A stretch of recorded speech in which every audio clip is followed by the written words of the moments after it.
Mesdames et Messieurs les élus, Monsieur le directeur de l'ONAC, Madame la sous-directrice de l'ONAC, Madame la adjointe au maire de Sainte-Suzanne, Mesdames et Messieurs, en vos grades et qualités, Mesdames et Messieurs, il y a 79 ans, l'Allemagne hitlérienne a capitulé.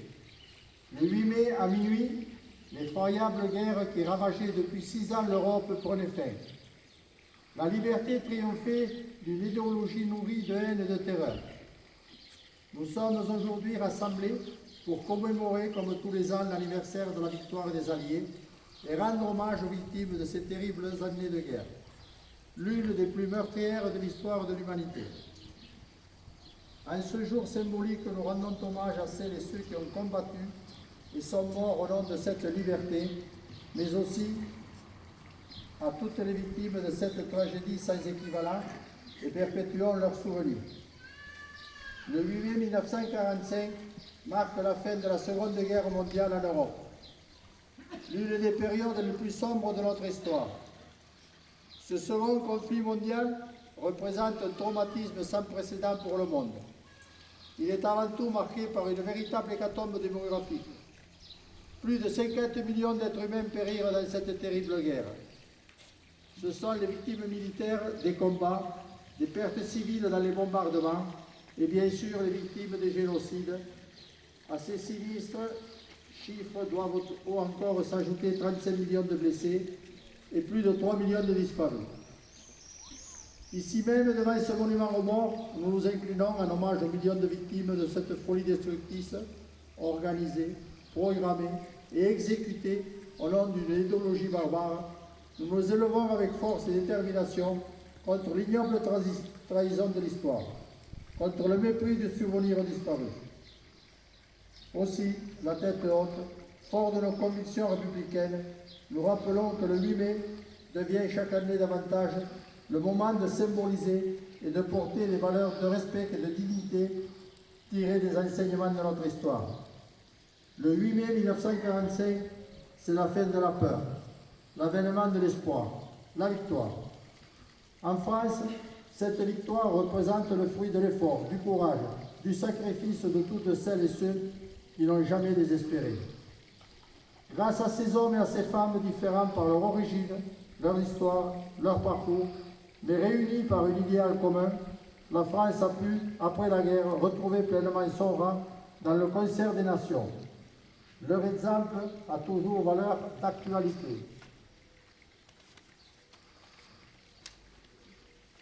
Ils nous ont prouvé tout ce qu'une nation riche de son histoire et unissant ses forces est capable de réaliser pour surmonter l'insurmontable. Tout cela nous confère le devoir de célébrer la date du 8 mai 1945. Nous devons le faire par fidélité envers la mémoire de celles et ceux qui ont perdu la vie dans ces combats pour notre liberté. Nous devons le faire par fidélité à la mémoire de tous les combattants. Nous devons le faire par fidélité à la mémoire de celles et ceux qui ont péri dans les prisons et dans les camps. Il est plus que jamais utile aujourd'hui de réfléchir à cette pensée du résistant Pierre Brossolette. Ce que nos morts attendent de nous, ce n'est pas un sanglot, mais un élan. Parmi les résistants, François Verdier était un de leurs.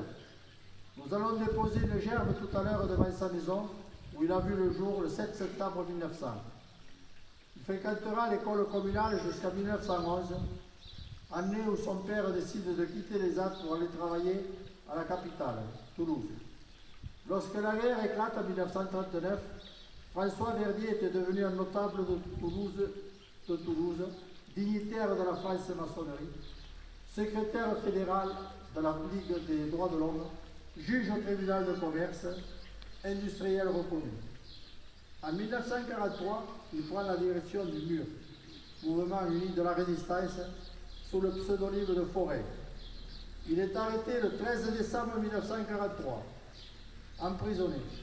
Malgré la torture et les durs sévices, il ne parlera jamais. Le 27 janvier 1944, François Verdier, dit Forêt, est exécuté par la Gestapo dans la forêt de Boucone. Il allait avoir 44 ans. Nous devons une nouvelle fois rendre hommage à nos aînés qui, après avoir gagné la guerre, ont su construire la paix rassembler les Français. En cette année 1945, première année civile de la paix rétablie, la France est dévastée, en proie à toutes les souffrances. Les plaies sont béantes. C'est la découverte de l'horreur des camps, le retour des prisonniers, déportés et travailleurs forcés. Les survivants ont du mal à raconter l'horreur d'où ils reviennent. Le peuple est encore ravagé par les peurs de la guerre civile, les conflits de réparation, les procès d'épuration. Les fractures de la société française sont à vif. Le territoire est dévasté par les combats de la libération. L'économie est au plus mal. C'est le rationnement imposé qui perdure. C'est dans ce contexte que renaît la France nouvelle. Une réforme des institutions décidée par le peuple, un nouveau modèle social et économique.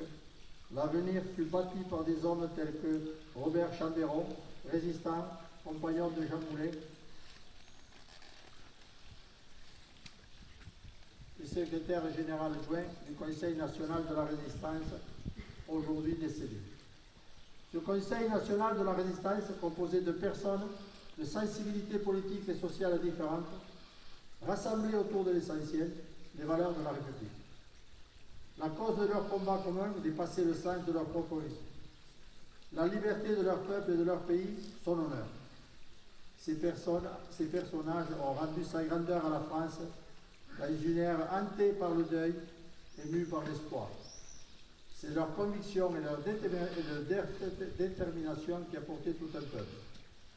Nous nous devons de rappeler et d'honorer cet héritage dans cette période que nous traversons, troublée par l'effort et la peur, engendrée par l'horreur, issue de la violence des extrémistes. Une horreur qui, comme il y a 79 ans, a trouvé son essence et sa force dans la haine semée dans les consciences de chacun, en profitant avec un cynisme inouï de l'aggravation des tensions culturelles et sociales. Dans une société en crise, 79 ans après, ne laissons pas glisser notre pays dans la haine de l'autre pour sa différence, comme l'écrivait Louis Aragon en 1943. Je vous salue, ma France, où les blés et les siècles mûrissent au soleil de la diversité. Enfin, ayons une pensée pour tous ceux qui meurent en Ukraine, au Mali, en Syrie, au Soudan et dans tous les coins du monde, victimes d'une guerre incompréhensible qui ne s'arrêtera jamais. Et enfin, je voudrais, pour terminer, remercier les enfants et leurs maîtresses pour le travail qu'ils ont effectué sur Louis Dupont, Poilu, de 1914. Merci encore.